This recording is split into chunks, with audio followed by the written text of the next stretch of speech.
Alright. My mom wants me to get artistic with this.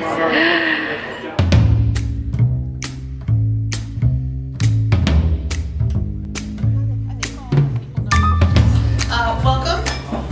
I see a lot of new faces here. I'm going to ask how many people it's their first time here, and I have a feeling like almost everybody's in a reason. Amazing. We also have a lot of industry people here. It's great showing the support for Greg. How many people here in the industry? Like people. Okay, great. So first of all, thanks to Leslie, everyone here at Spiritland. For having me here tonight. It's a great opportunity, and thanks for making situations like this happen in our town. It's really cool. Chardonnay is a really special grape, and it's also a very diverse one, as you all know. And I think even exploring the different wine styles and aesthetics that are on all these tables, it's really fun because you can see how the grape can be interpreted in different ways. And some colleagues of mine see Chardonnay as a blank canvas on which to kind of roll up your sleeves and elaborate. And some argue that the grape doesn't have a lot going on in and of itself, and so it really begs for someone to stylize it, if you will. I come from a different camp of minimalism and transparency and restraint, I imagine. And so I feel that the grape is very, very transparent and that it needs to be executed with precision and with restraint, really. And I'm very much inspired by a Japanese aesthetic of negative space and minimal amounts of components on plates or brush strokes on a canvas. Solitude I embrace as a concept and as a mindset. And so the diatom wine with which we started is really born out of that pursuit. The name diatom is derived from the soils that we have up in Santa Rita Hills, most of which are based in diatomaceous earth. It's old plankton fossil. And I wanted something that was very true to place, both in package. A lot of the hills in Lompoc kind of look like that, and that was very deliberate. There's an absence of black. It's just tonal differences with the white wax and the mother of pearl logo that you can barely see unless the bottle's cold, etc. And that wine is done very, very cold, stainless steel, no malolactic. It's very stark, stark, stark. And I say that because I see things. I'm a really simple guy. And I'm going to start moving on you, sorry. I'm a really simple. Whoa! It's like a Van Heaven video. No, I see things in shapes in my head a lot. And and I want you to kind of come with me for a little bit right now and picture an hourglass in your head, okay? And we're going to be. I'll be revisiting this hourglass concept with Chardonnay. We'll stick with Chardonnay. Because Chardonnay is grown almost everywhere, Champagne, Chablis, etc. And so I want us to reflect on an area like Champagne is a good one, where the weather is challenging a lot of times, okay? They endure a lot of weather that we don't even think about down here. And so picture a year in Champagne where the fruit really isn't ripe, but they have to pick because it's going to hail, right? And that happens a lot. And so they are harvesting the fruit in the constricted part of the hourglass, right? And so, much like taking an underripe fruit that you really, really want to eat, you need to embellish it, right? So you have a peach that's hard and doesn't really taste like anything. You might drizzle honey on it. You'll do something to kind of amp it up, right? So it's not just crunchy and lame.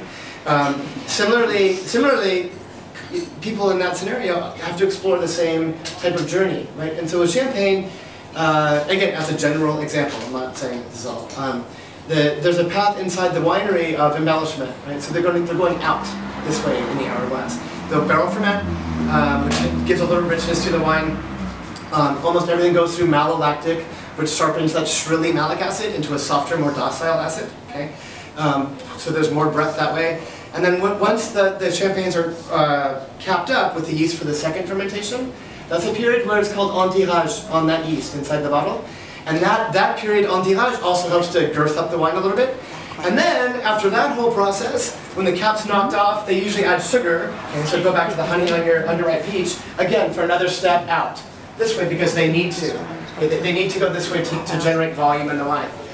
Here, as you all know, we live in God's country from a climatic standpoint, right? It never rains, and I've been doing this for 19 years now in the Santa Rita Hills, and I've really not ever endured weather that's that problematic. If you twin this up like a rod, it'll be fine. And so for me, I'm picturing, I start at the base of that hourglass. Okay, so I'm starting with richness, I'm starting with development. We have a long season, it's beautiful, we pick whenever we want to. I'm a spoiled brat, professionally. And it's true. And so for me, the journey is one of restriction and restraint. It's antithetical to that more challenging weather thing. And so for me, I'm starting with something that's generous, and I want to whittle away, I want to pare it down. It's like a sake brewer who's like polishing rice. Okay, I'm starting with this, but I want less. Okay? Because there's so much there, I want to just, like, or like a mag light, flashlight, I want to like point, restrict, restrict, restrict. Okay, does that make sense? And so that's my aesthetic, and that's how I roll. And I think you see it like in the diatom wine, and hopefully you've all had a chance to experience that. Especially in context with a lot of the other wines here, it's not better or worse by any stretch, it's different. Okay, it's like something that's very raw. Who's to say that sashimi is better or worse than whatever? It's a different approach, it's a different interpretation.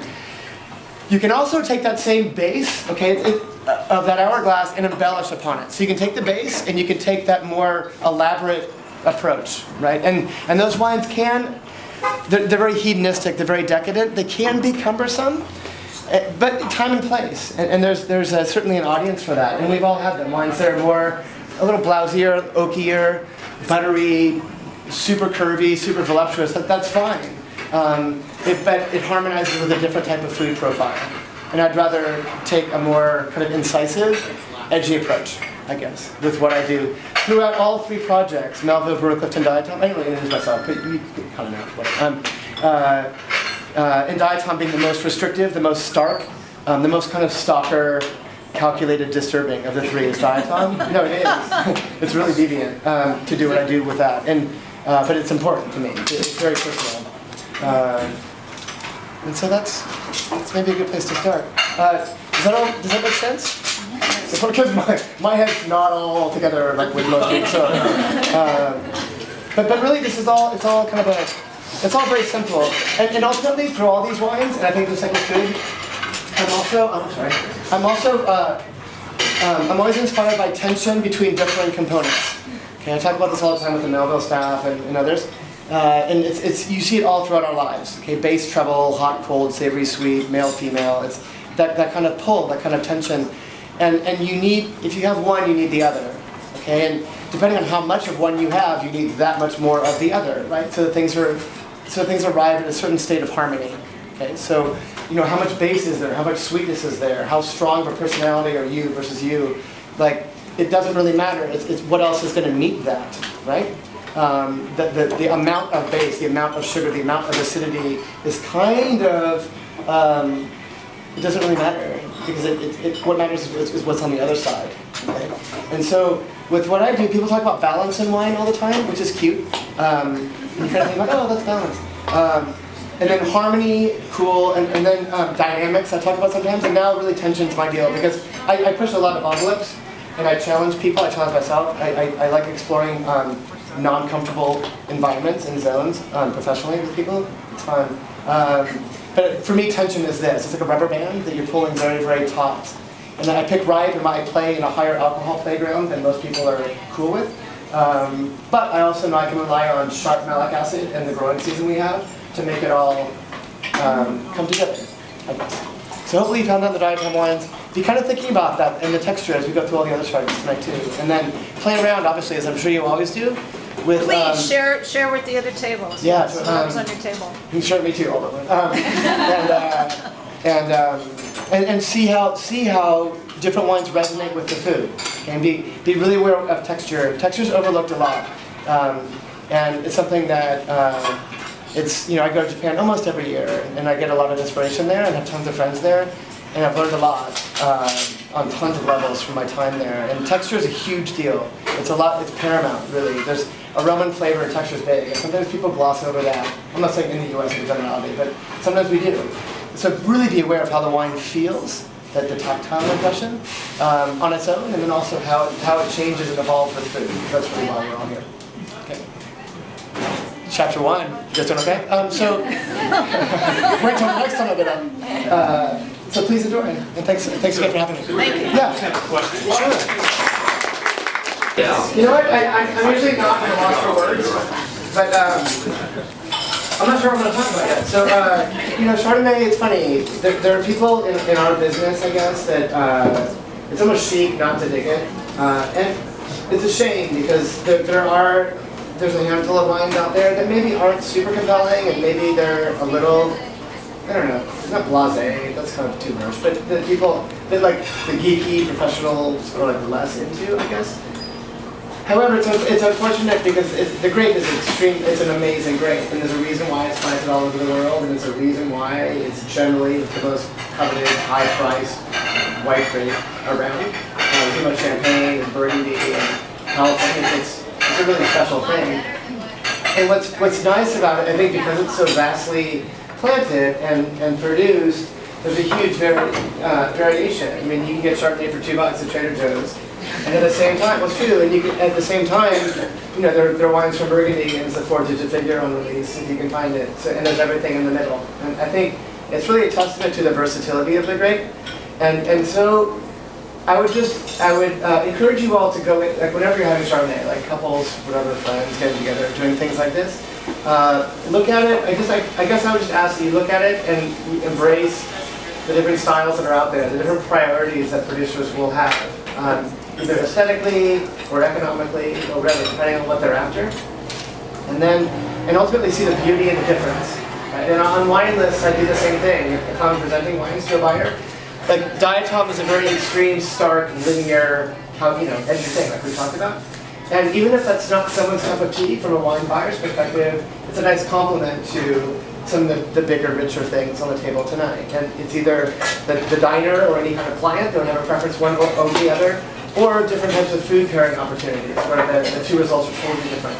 And so that's, I think, Chard's a grape where, we presented different ways tonight of different really extremes. If you think about diatom through like Rombauer, or like two sisters, or Floripranos, pretty big. Like, you can see how polarizing it can be as a grape, stylistically, but ultimately that's the beauty of it. That's not anything negative at all. I think it's